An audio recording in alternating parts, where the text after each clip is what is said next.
Quem já ouviu falar do porcão do mato? Se chama lá do Pará.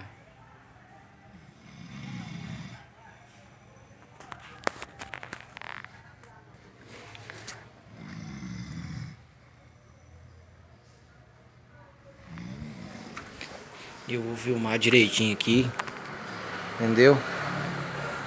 Pra nós ver a cara do combatente.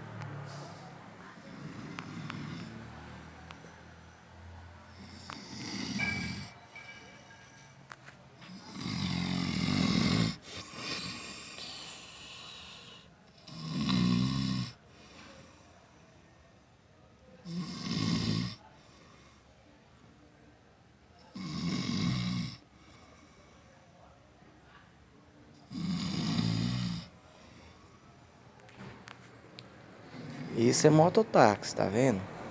Isso é chamado mototáxi. Trabalha aqui na central 19 por 19. Olha o outro aqui, ó. Só na expectativa das correrias aqui.